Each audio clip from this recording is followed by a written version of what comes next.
La fabrication de guimbardes du Cambodge en fer est un savoir-faire que Bin Song a partagé au Festival international de guimbardes à Taïwan. À 82 ans, c'est la première fois qu'il a quitté son pays.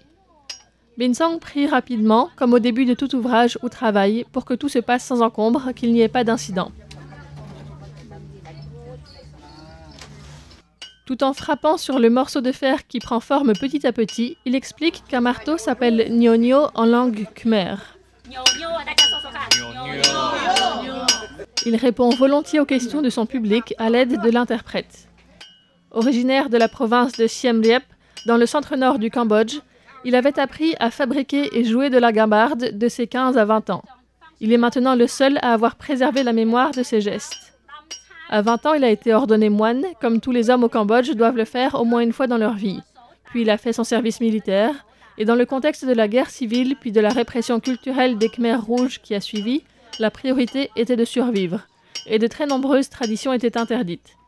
Il a ensuite rencontré sa femme et eu des enfants, et sa vie a continué loin des guimbardes jusqu'en 2019. Il a retrouvé ce savoir-faire sous l'impulsion de Seng Song, qui s'intéresse à la musique et aux instruments traditionnels. Bin Song était le seul à avoir appris les gestes et à pouvoir tenter de les retrouver à l'âge de 78 ans. C'est pourquoi, malgré une vue plus faible et l'absence de dents qui l'empêchent de jouer lui-même de cet instrument, il s'est mis à la tâche. Il explique que pour ses guimbardes, il travaille à froid, une technique qui est plus lente que si l'on forge du fer chaud, mais qui permet d'obtenir des objets plus solides, plus durables. Cette guimbarde, par exemple, a l'air neuve alors qu'elle a en réalité 37 ou 38 ans. Elle a été fabriquée par des musulmans du Cambodge.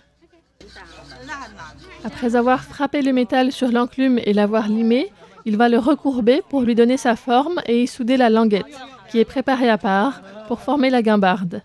Lui-même ne joue plus, mais Kyo Malice nous offre une petite démonstration.